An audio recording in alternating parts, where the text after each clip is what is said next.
Okay, I'm recording. All right, we'll get started. Thank you for joining. Hey, Danny, don't forget to record. Okay.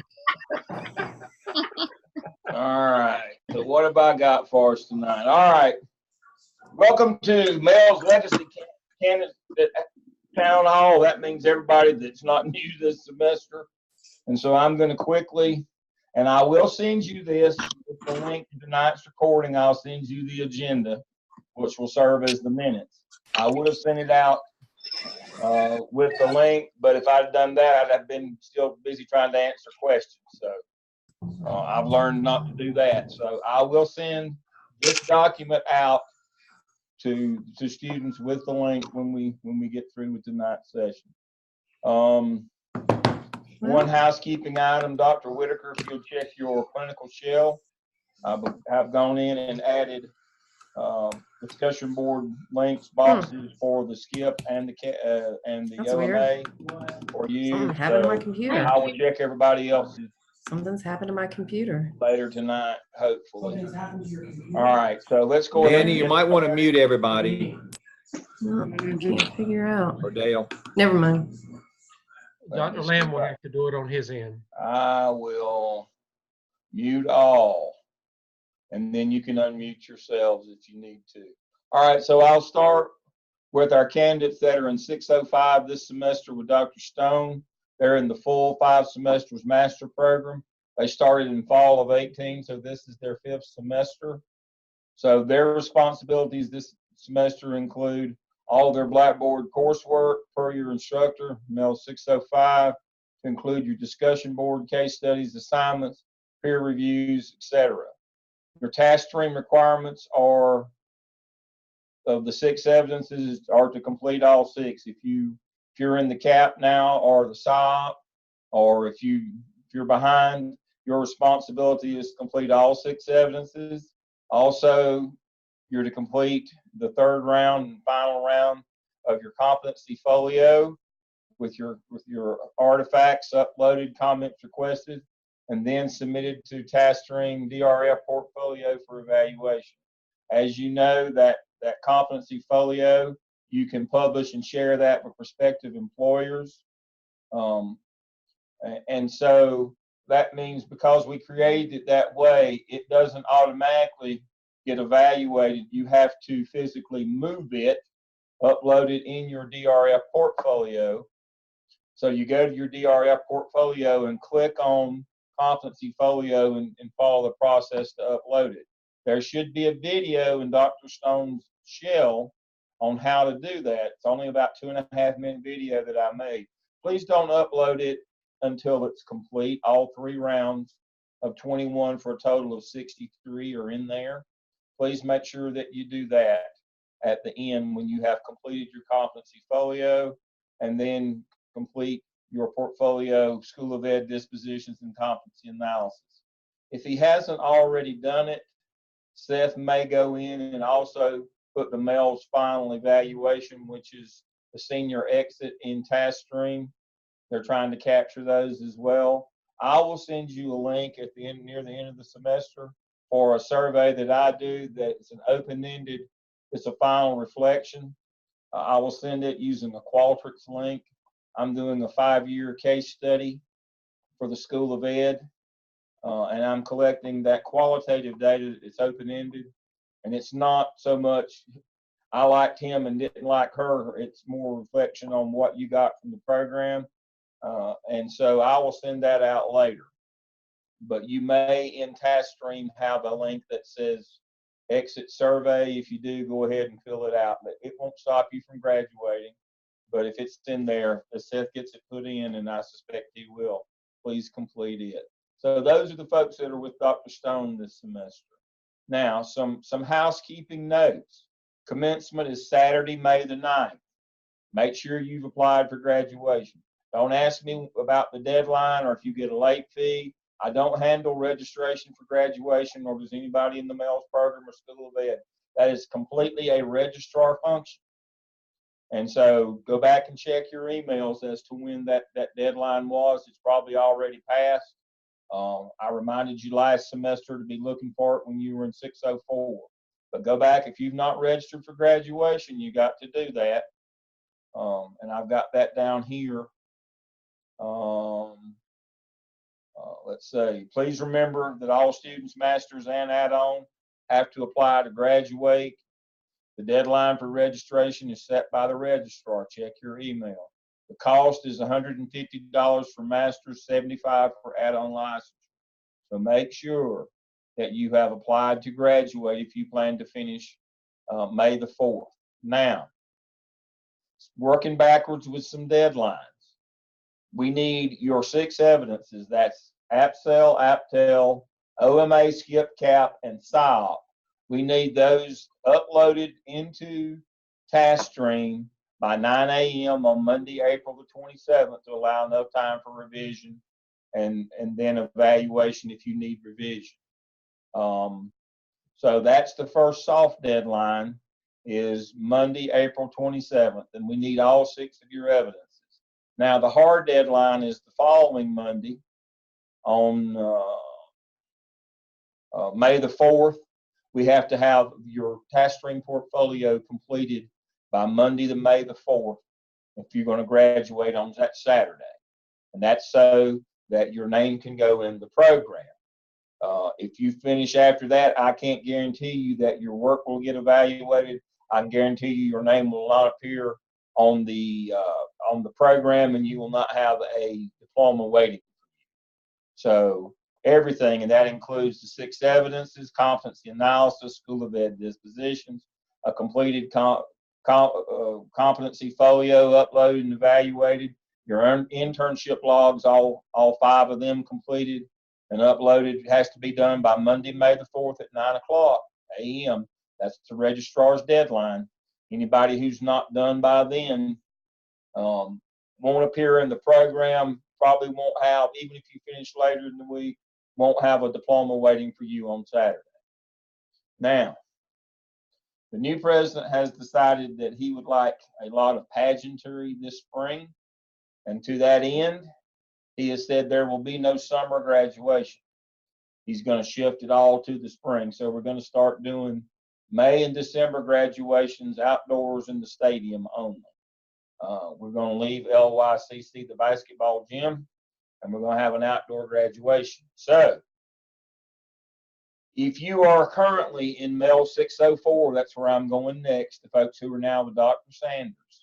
If you're in Mel 604 and you were planning to graduate this summer, you will still complete your program this summer, but you will have the opportunity to walk in the May graduation, or you may opt as a summer completer to walk in the December graduation. Either one of those is fine with me. Now, here's the rules. If you want to walk in the May graduation but not complete your program, 605 in your portfolio until the summer, that'll be fine with me, but you got to apply to graduate this spring, and you also have to be current in your TaskStream portfolio. You have to have everything done you have to have everything done through what requirements for Mel 604 in TaskStream by these same dates. And so let's look at that quickly. Let me get over to that. Dr. Lamb, may I ask a question for clarity on that? Sure. If they are going to complete at the end of the summer and they choose to graduate in May, No, they won't graduate in May. They can just walk. They will walk. That's my point. They will walk. But they still will not meet all requirements until the end of the summer, no matter what. They won't graduate until August. Okay, I just felt like that. They will graduate in August. Their diploma will say August 9th. Okay. It will, but now if you want to walk, you can walk in May, or you can walk as a graduate in December. But if you want to walk in May, everything in TaskStream that's required, 601, 602, 603, and 604, all of these things must be completed by those dates. So that would be the APSEL, the APTEL, the OMA, the SCIP, and the CAP have to be done by, what did I say, Monday, May the 4th? By Monday, May the 4th, if you're going to walk, even though you're not going to graduate until the summer, you're allowed to walk and take part in the festivities in May, but you have to have everything done down through the CAP. You can see all the requirements: APSEL, competency analysis, School of Ed dispositions, APTEL, OMA, School of Ed dispositions, SCIP, CAP. All that has to be completed by Monday, May the 4th at 9 a.m. If you have met that requirement, then you can walk that Saturday, May the 9th. You get to walk. You will not get a diploma. You have not graduated, but you get to come and partake in the festivities and activities. If you choose not to do that, even though you might be that far along in your portfolio, if you choose not to do that, you can come in December as a summer graduate, and you will have all your requirements. You just show up in December and you can participate in all the festivities then. It's up to you. I have no desire one way or the other for you. Whatever you want to do, we'll be glad to facilitate you. But please Dr. Lamb? remember, you are not graduating in May. If you're in 604 now, you will graduate still, and your diploma will say August the 9th or whatever. It will not say May the 9th. Dr. Lamb, if they wait until December to graduate, but they finish at the end of the summer, the process for going ahead and applying for their licensure will not change, and they can go ahead and basically they can apply for jobs and everything after that, even though they will not have marched until December. Am I right? When do you want to walk? When you graduate in the first Saturday in August, we will send all your stuff to DPI and get your license forthwith. Right. We will not wait to December to send all your information in. We'll do it as we normally do it. Okay. This is about, when do you want to walk? Do you want to walk before you actually complete, or do you want to walk after you actually complete? Now, this is for master students. Add-on licensure students don't walk anyway. They just come to the reception. We're going to have a reception before the graduation ceremony this time that everybody, including add-on licensure, will be invited to. You'll be getting more information on that. So if you're an add-on licensure student, you don't participate in graduation anyway. And I'll get to those folks in just a minute in terms of where they are. Thank you, Dr. Lamb. Thank you. All right. So if you started spring of 19 in the full 5 semesters program, you're now in 604 with Dr. Standers. Your responsibilities this semester are all your Blackboard coursework, include your discussion boards, assignment, peer reviews, case studies, etc. Your 2 evidences this semester are the SCIP and the CAP. You don't have any portfolio dispositions or competency analysis. And you have to complete the second round of 21 competency proofs in your competency folio, your artifacts. You got to complete the second round. If you are in the 5 full semester master's program and you started in the fall, you'd now be in 602 with Dr. Neal or Dr. Burgess. Again, all your Blackboard coursework. You have the APTEL to do this semester. No analysis or dispositions. And you have 9 artifact proofs for your competency folio. You did 13 when you completed the APSEL. You do the other 9 this semester. So that covers all of our existing traditional master's program students. Again, if you are graduating this spring, here are your dates. April 27th, soft deadline for the 6 evidences. May the 4th for all of your task-stream portfolio to be completed. If you want to walk as a current 604 Dr. Sanders students, if you want to walk, you will not graduate. You'll still graduate in August. but you can participate if you've got your task stream up to date. You can participate in the ceremony. Now, a word of a cautionary tale. Don't be that student that thinks if I get my, in 605, that thinks if I get my task stream portfolio, I don't have to worry about all that stuff in 605. Now, Dr. Stone is the nicest man that works here. He's much nicer than me. But even he is going to have to hold you accountable for the work in 605. For some reason, we have this notion every once in a while, it doesn't happen very often. We'll have a student that thinks if I complete my task stream, they'll pass me in my class and everything will be good. That would be that's too big a risk to take in terms of probability. I would not try that. That probably won't go well for you. So don't forget to keep up with your classwork and all of the activities, your assignments, your discussion boards. Don't get this far and then make the mistake of thinking that I can just blow off all that stuff in 605. We don't have very many that do that, but we've had one here or there, and I have to be the person that gives them the bad news that they're going to have to that they didn't pass 605 and they're going to have to do an extra semester to pass 605. Don't get yourself in a situation, it's still January, where you've either got enough time to do your classwork or your task stream portfolio and you have to choose between the two. That's not going to go well. If you've got to choose your classwork, because we can extend you a semester and get you through in the summer your portfolio. If you don't pass your 605, you have to sit out a year. If you fail your class, you have to sit out a year. So don't make that. Don't put us or yourself in that situation. That's just an editorial along the way.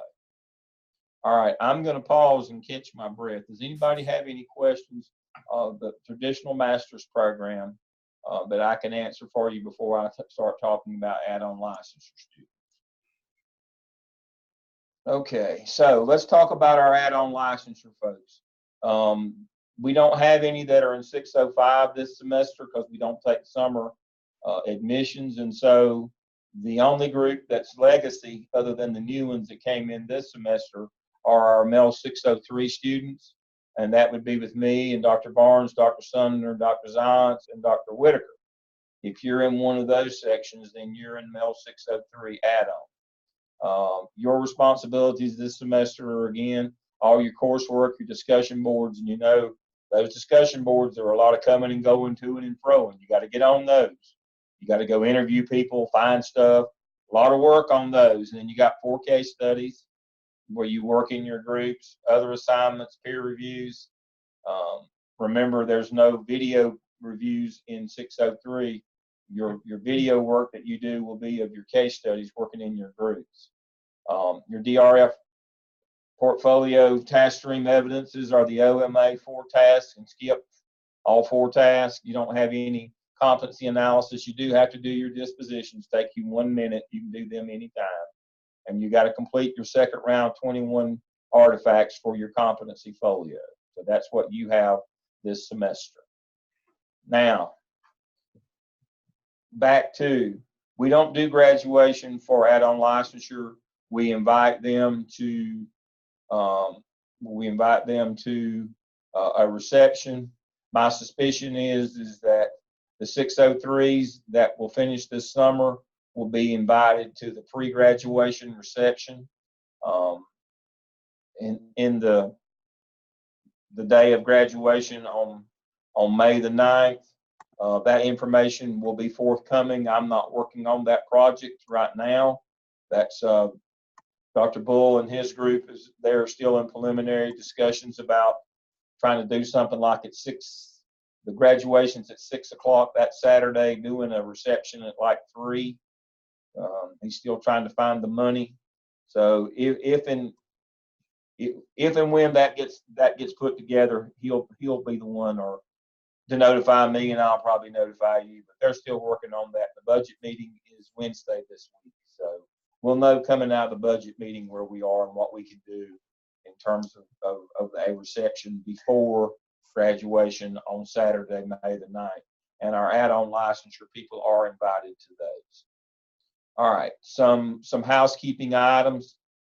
Please remember that all interns, and that's all of you, should upload for comments in the Tasserine Competency Folio, and then do at least 80 hours of clinical activities. That's your log. There is a place for your semester logs in your competency folio. Please do not upload your internship logs in your DRF portfolio until you're at the end of your last semester, and upload all of them and then submit them for evaluation. Please don't submit individual semester logs for evaluation. They just go for comments in your competency folio. Let me show you that quickly. I'm trying to watch my time here. So where it says internship log in your DRF portfolio, please don't upload all of your logs here until the final semester, last semester of your program.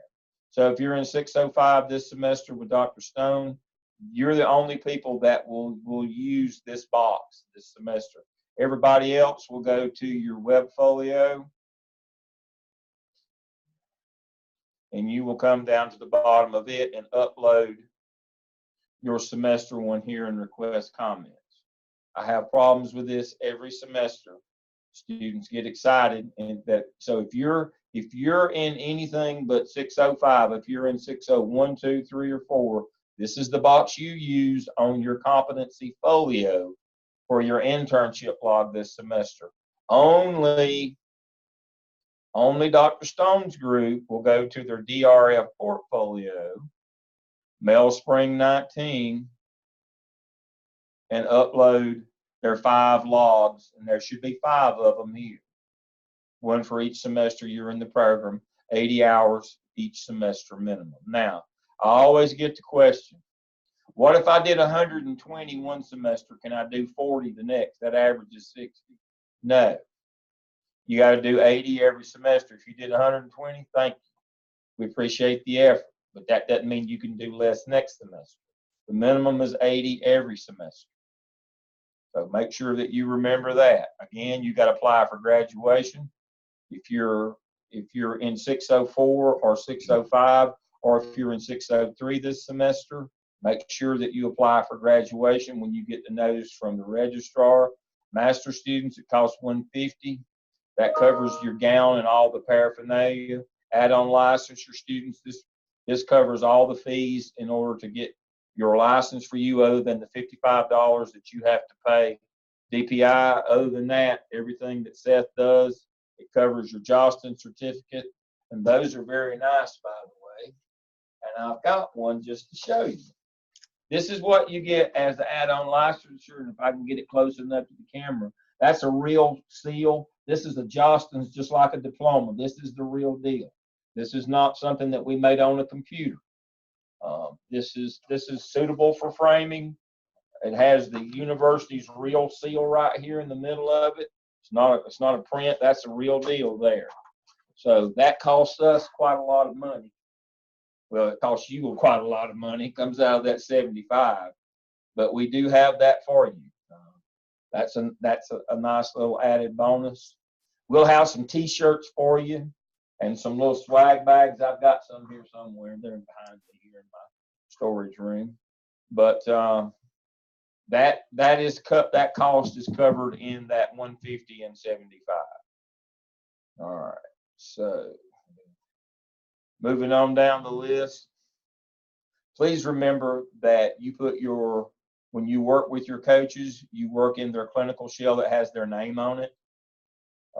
It'll say Mel's Clinical Stedman or Mel's Clinical Sumner, or that's the one we use. Now, you'll have one that says Mel's 697 or 698 that comes with your class.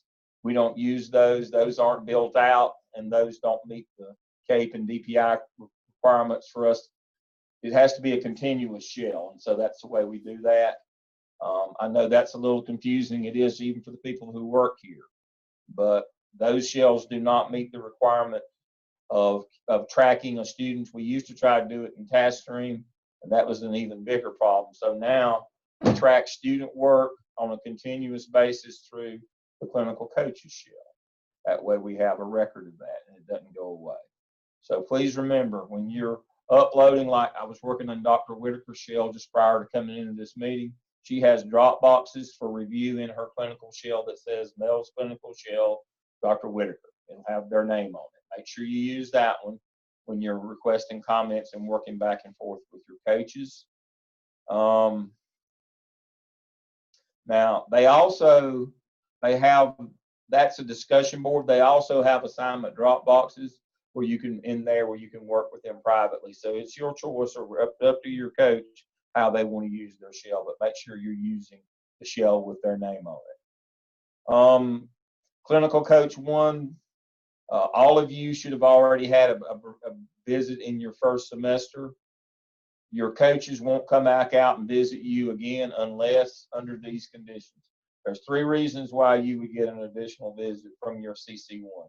That is not the clinical coach that works with you. That's the person from your area that comes out and visits you at your school, that visits you in your first semester. There's 3 reasons that they would make an additional visit or visits to your school. Number 1, you ask them to. You're having a problem with your clinical in some way and you need a visit. Then we'll send that coach back out to visit you again. Just let me know. Second reason, you have moved schools. You now have a new site supervisor because you're not at the same school that you started at. Yes, we need to meet the new one. There's also a form in Web Connect, maintain information, update site supervisor. Those are the 3 steps. If you have because the third reason is if your principal changed or your site supervisor changed, even though you're still at the same school, if you've got a new site supervisor or if you change schools, either way, you've got a new site supervisor. We want to visit you again. Let me know. Update site supervisor. Again, go to Web Connect, maintain information, update site supervisor. I'll show you that quickly. Let me get out of that and get back to, this is Web Connect, maintain information, update site supervisor. Look at that. All right, and it will be able to pop it right up for you.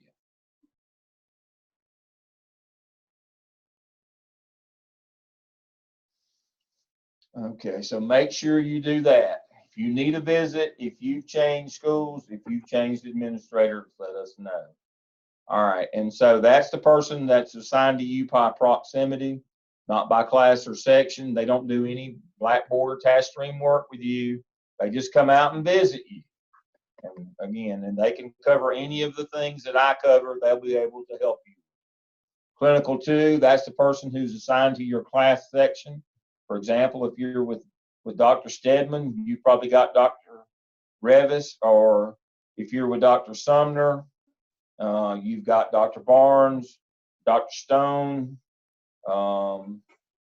probably, well, I'll go over the list with you. Well, I said I would. I had that queued up, but it's gone away, but I'll find it again right quick. So if you don't know who your, here it is. So looking here, if you have Dr. Barnes, your coach, your CC2 is Dr. Sumner, Whitaker is Zients. My 2 are Tobias, Drs. Tobias and Massengill. Dr. Zients, Dr. Whitaker is her coach. Dr. Sumner, it's Dr. Barnes. Dr. Neal, it's Dr. Bullis. Dr. Burgess, Dr. Bullis. Dr. Sanders, Barnes and Sumner, and Dr. Stone has Dr. Bullis for both of his. And so those are the coaches that go with your classes. They're right there on the screen. And that's the person who you will go to their clinical shell and upload your work to work with them. Please remember, if you're in my 2 sections of 603, I won't send you to them unless it's more than I can do to help you. So far, I've gotten some of the task ones have come in and they've been wonderful. And so I thank students for that. And then the final person that's in your orbit this semester is your state evaluator. That person is anonymous. I get students say, well, that person wouldn't, I don't know who it is. Who's my evaluator? I want to talk to them. That's not how it works. They are anonymous. That's for inter-rater reliability. You don't know them. They don't know you. I break all ties, so don't worry about that part. They have no contact with you. That's set up that way. They're not supposed to. They don't make any site visits. They don't coach. They don't comment. Or they don't do Zoom sessions. They're supposed to remain anonymous for inter-rater reliability purposes. They evaluate the 6 evidences. Your coach and I do all the rest, like dispositions or analysis or your competency folio. All those things, either I, as the program coordinator / department head or whatever my title is, I do that, or your clinical coach too does that. But the 6 evidences are done by an independent evaluator, and they use the state rubric and the scale handbook. Now, if they send work back, they notify your coach, usually your instructor too, and your coach will work with you to get you past that. You know the process. You're not new. But if you happen to have 99.9% of you never had anything sent back for revision from the state graders, that's good. And it'll be about the same amount this time as well. But if you happen to be one of those that gets something back and 99% of the time, it's generally you sent the wrong document. You uploaded the wrong one in TaskRanger. If that happens, that's a quick fix. If not, your coach will work with you on that to get you past that evaluation. But please, don't be screaming and yelling about the evaluator. The evaluator just sends it back, and they usually tell us what's wrong with it. And then the coach will help you fix it. So the process is the same as it is every semester. We've not changed anything. The only thing that's a little bit different for this semester is what I have highlighted here. And I've highlighted that bullet and to look at that. And that is this one-time deal. It won't happen ever again. This one-time deal where even though you're not graduating until or completing your program until August, you can participate in commencement activities back in May if you meet the stipulations. That's the only thing that's different than every other semester than everybody else has been in the program in the last 10 years. Is that one off. All right. I see I'm 2 minutes past my time already, so I will stop my share and go back to the big screen here. Does anybody have any questions that they need to ask me before we go any further along? Everybody's good. I see we've got all the students who normally sit in the front row, all the best ones here with us, so that's good. I didn't figure there'd be any questions for y'all. Hey, Pam. I see Mary. Mary's my very best student in 603 this semester. I can already tell you that. So I'm excited that she's here. Anybody else have anything before we go tonight? I'll unmute anybody. Professors, y'all got anything you want to say? Nothing from anybody? Well, that was relatively painless tonight. Thank you for being with us. Dr. Stedman's doing the recording tonight. Hopefully it'll pop up on his machine, and he'll send it to me, and I'll send this agenda for tonight out. I'll send it out as the minutes with the video. Thank you for being with us, and as always, thank you for choosing Gardner Webb. Those of you in my group, I'll see y'all Wednesday night at 7. I'm excited already. Good night. Hi.